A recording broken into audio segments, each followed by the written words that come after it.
Hi, I'm here to show you guys how to make some shells in ZBrush, temporary shells to be specific. It's a very simple procedure. For this purpose, I uploaded an upper and a lower arch. Um, the lower arch is purple, the upper arch I left gray. We will use for the purpose of this demonstration only the upper arch. And so let's just click on this button here in our subtool menu, and the lower arch will disappear. The upper arch is here. In default, it's the one that we're working on. If you want to select a subtool, just make sure that this gray line is on. That means that this is the subtool that you're working on.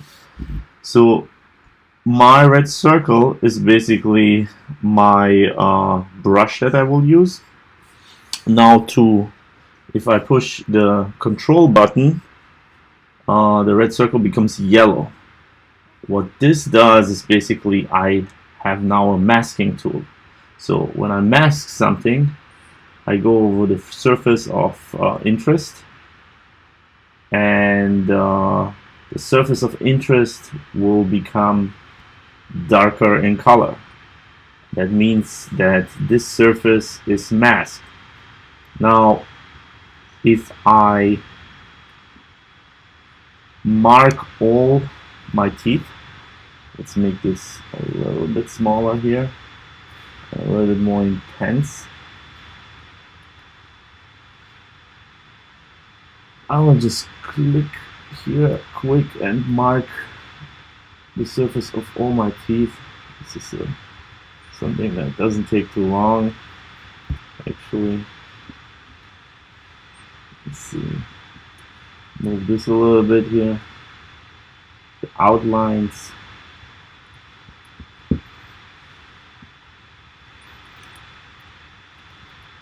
Here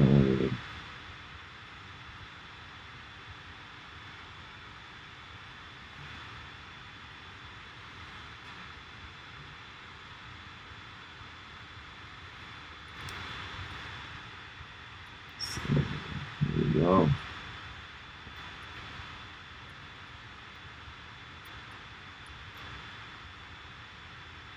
Now this doesn't have to be 100% because there are a couple of tools that I can use to sharpen my outlines, and I will demonstrate that. So this is the masking feature.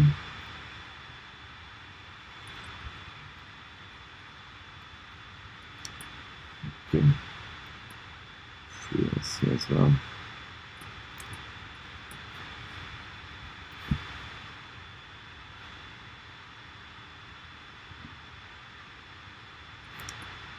Alright, almost there. Okay, now I have basically masked pretty much all of my teeth of interest, and again, it's pushing the control, holding the control button. My brush will become yellow, and this is how I mask things. Now it's important that you guys use the standard brush. This will enable the mask function. Not all brushes are designed to mask. Now let's say I have this all masked. I can go to the masking tab, which is here, and I can have this view mask button on. I can invert my mask, so now the gingiva is masked and teeth are not, and whatever is masked I can not modify. So I show you, for example, if I have a move topology tool, I will be able to move the teeth around, but the mask will stay the same. This looks a little bit strange, But that's basically what masking means, okay? Alright, so now we have the teeth mask, and the next thing that I do is I go to my subtool menu, and we did that before in a prior video. I went to the subtool menu, and the subtool menu has something that is called extract here at the bottom. Now if I open this up, I have my extract tool, and I want you to turn double off and go to the thickness of minus 0.5 approximately, or minus 0.6, something around this range. T border as a thin border, we might not need this, and we keep it a little bit smooth, around 5.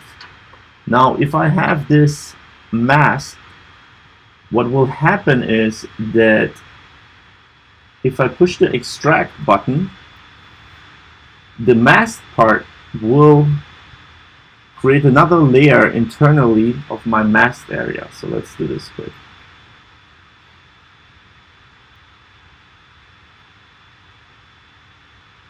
So here you can see that there is a surface internally that is basically a shell. Now if I move this away, my shell is gone, but I can extract this again just from this view. And you can see that there's a shell inside now made by ZBrush.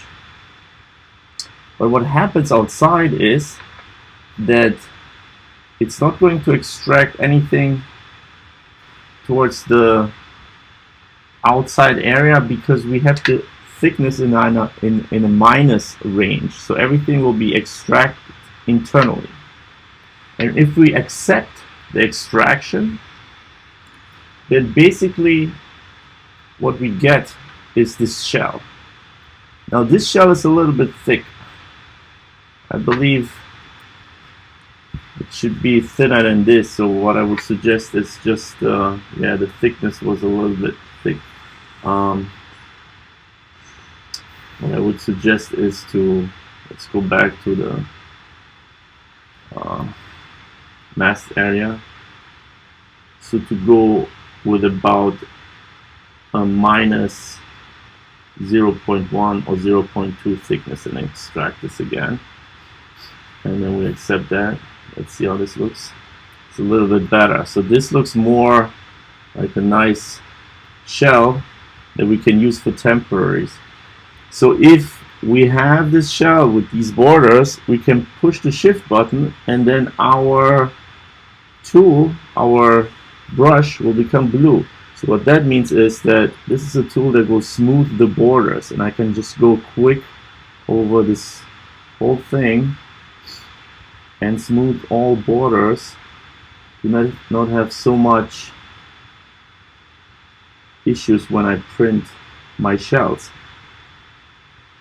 Now doing this, we will have some very nice smooth borders, and this is basically our shell. So the next step that we have to do is we go back to the masking icon and we clear the mask, and here we have our shells. So just for time reasons, I will not show the lower arch. It's exactly the same procedure, but once we have the shells, we will go to our 3D print hub, update the size ratios in millimeters, and then we can export the STL file. Now once I exported the shells from ZBrush as STL files, I can import them into my print software, Rayware here, for my Moonray printer, So we can see that they're both very nicely thin, and I can basically align them a little bit. Now what I like to do in this case is actually having both of my